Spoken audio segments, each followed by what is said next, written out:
పిన్నెల్లి రామకృష్ణారెడ్డి హైకోర్టులో ముందస్తు బెయిల్ కోసం ప్రయత్నాలు చేస్తున్నారు. దాని గురించిన బ్రేకింగ్ న్యూస్ చూస్తున్నాం. హైకోర్టులో మాచర్ల ఎమ్మెల్యే పిన్నెల్లి రామకృష్ణారెడ్డి ముందస్తు బెయిల్ పిటిషన్ మూవ్ చేస్తున్నారు. హత్యాయత్నం కేసులో ముందస్తు బెయిల్ ఇవ్వాలి అని హౌస్ మోషన్ పిటిషన్ మూవ్ చేస్తున్నారు. ఇవాళ ఈ పిటిషన్ విచారణకు వచ్చే అవకాశం ఉంది. ఇవాళ విచారణకు వచ్చే సమయంలో పిన్నెల్లికి మరో జలక్ కూడా ఇవ్వబోతున్నారు. పిన్నెల్లితో పాటు సోదరుడు వెంకటరామరెడ్డి మరో 2 కొత్త కేసులను ఎదుర్కోవాల్సిన పరిస్థితి ఏర్పడింది. ఇద్దరిపైన మరో 2 కొత్త కేసులు నమోదయ్యాయి.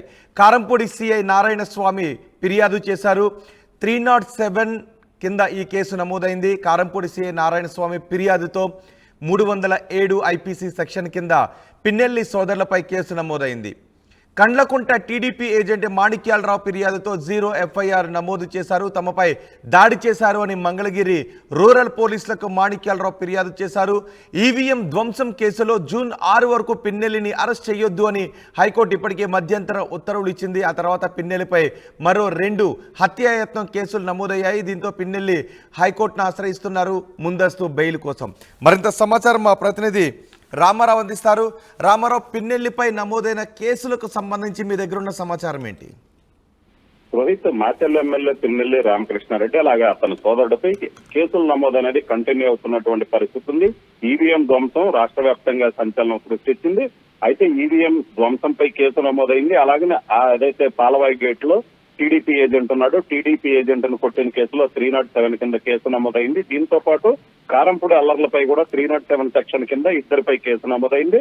అయితే తాజాగా మరో 2 కేసులు ఇద్దరిపై, పిన్నెల్లి రామకృష్ణారెడ్డి ఆయన సోదరుడు వెంకటరామరెడ్డిపై మరో 2 కేసులు నమోదయ్యాయి. అయితే కారంపూడిలో అల్లర్లు జరుగుతున్న సమయంలో అడ్డుకోవడానికి ప్రయత్నించినటువంటి కారంపూడి సీఏ నారాయణ స్వామిపై దాడి ఘటనకు సంబంధించి ఆయన ఫిర్యాదుతో ఎమ్మెల్యే పిన్నెల్లి రామకృష్ణారెడ్డి అలాగే ఆయన సోదరుడు వెంకటరామరెడ్డిపై కూడా 307 సెక్షన్ కింద కేసు నమోదు చేశారు. దీంతో పాటు ఏదైతే పోలింగ్ సమయంలో వెల్దుర్తి మండలం కండ్లకుంట ఎమ్మెల్యే పిన్నెల్లి రామకృష్ణారెడ్డి సొంతూరు, అది అక్కడ టీడీపీ ఏజెంట్ గా మాణిక్యాలరావు కూర్చున్నారు. ఎస్సీ సామాజిక వర్గానికి చెందిన అతన్ని బెదిరించడమే కాకుండా కొట్టారు. అతని కుటుంబ సభ్యులను కూడా కొట్టడం జరిగింది. వాళ్ళు అక్కడ డిఎస్పీ సాయంతో బయటికి రావడం జరిగింది. దీనికి సంబంధించి మంగళగిరి రూరల్ పోలీసులకు మాణిక్యాలరావు ఫిర్యాదు చేయడం జరిగింది. అయితే అక్కడ పోలీసులు కేసు నమోదు చేసుకోవడానికి వెనకడుగేసినటువంటి పరిస్థితి ఉంది. ఈ నేపథ్యంలోనే టీడీపీ నేత వరలరామయ్యతో కలిసి డీజీపీ హరీష్ కుమార్ గుప్తాని కలవటం జరిగింది. హరీష్ కుమార్ గుప్తా గుంటూరు ఎస్పీతో మాట్లాడటంతో మంగళగిరి రూరల్ పోలీసులు 0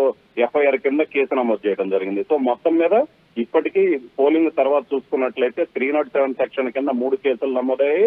మళ్ళీ ఈ కేసు కూడా 307 కిందనే నమోదయ్యే అవకాశం ఉంది.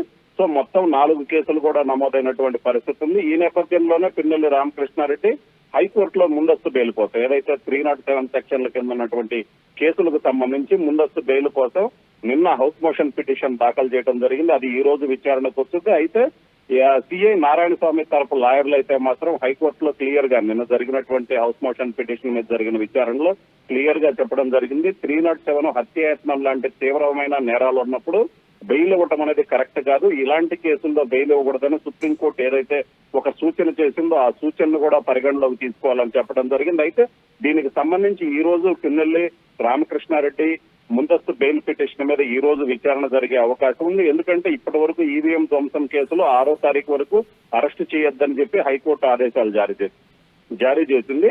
అయితే ఇప్పుడు 307 కి సంబంధించి కేసుల్లో హైకోర్టు ఎలాంటి నిర్ణయం తీసుకోబోతుంది అనేది అయితే మాత్రం ఆ తీవ్ర ఉత్కంఠ నెలకొంది. అయితే పిన్నెల్లి రామకృష్ణారెడ్డి గతంలో ఈవీఎం ధ్వంసం కేసులో ఏదైతే మెరిట్స్ చూపెట్టాలని చెప్పారో, ఏదైతే తాను అభ్యర్థిగా ఉన్నానో ఏజెంట్లను నియమించుకోవాలి, అలాగనే కౌంటింగ్ కు సంబంధించి కూడా తాను ఉండాలని చెప్పడం జరిగింది. సో ఈ నేపథ్యంలోనే ఆయనతో పాటు కేసులు ఉన్నటువంటి అభ్యర్థులందరికీ కూడా ఇదే వర్తిస్తుందని చెప్పడం జరిగింది. అయితే తాజాగా 307 కేసులు నమోదవడంతో దీనిపై హైకోర్టు ఏ విధంగా స్పందిస్తుందనేది అయితే మాత్రం ఆసక్తిగా మారింది. ఒకవేళ ఈ కేసుల్లో 307 సెక్షన్ కింద ఉన్నటువంటి కేసుల్లో హైకోర్టు ముందస్తు బెయిల్ ఇవ్వకూడదని సిఐ నారాయణ స్వామి తరపు అడ్వకేట్లు కూడా వాదించడం జరిగింది.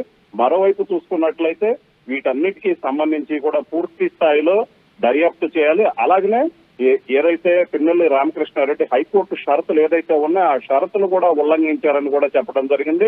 ప్రధానంగా చూసుకున్నట్లయితే హైకోర్టు షరతుల్లో ఆయన మాచర్ల రాకూడదు, పార్లమెంట్ కేంద్రమైన నరసరావుపేటలోనే ఉండాలి, అలాగనే పోలీసులు ఈసీ పర్యవేక్షణలో ఉండాలని చెప్పడం జరిగింది. ఇప్పటి వరకు కూడా ఆయన అందుబాటులోకి రాకపోవడంతో ఏదైతే హైకోర్టు విధించినటువంటి షరతులను ఉల్లంఘించారో సో దీనికి సంబంధించి హైకోర్టు షరతులు ఉల్లంఘించడంతో బెయిల్ రద్దు చేయాలని కూడా కోరటం జరిగింది. మొత్తం మీద అయితే మాత్రం ఈ రోజు జరిగేటువంటి విచారణలో ఏం జరుగుతుందనే ఆసక్తి అయితే నెలకొంది. రోహిత్. రైట్ రామారావు, హైకోర్టులో మాచర్ల ఎమ్మెల్యే పిన్నెల్లి రామకృష్ణారెడ్డి ముందస్తు బెయిల్ పిటిషన్ మూవ్ చేశారు. హత్యాయత్నం కేసులో ముందస్తు బెయిల్ ఇవ్వాలి అని హౌస్ మోషన్ పిటిషన్ మూవ్ చేశారు. ఇవాళ విచారణకు వచ్చే అవకాశం ఉంది. అదే సమయంలో పిన్నెల్లితో పాటు సోదరుడు వెంకటరామరెడ్డిపై నమోదైంది. కండ్లకుంట టీడీపీ ఏజెంట్ మాణిక్యాలరావు ఫిర్యాదుతో 0 FIR నమోదైంది. తమపై దాడి చేశారు అని మంగళగిరి రూరల్ పోలీసులకు మాణిక్యాలరావు ఫిర్యాదు చేశారు.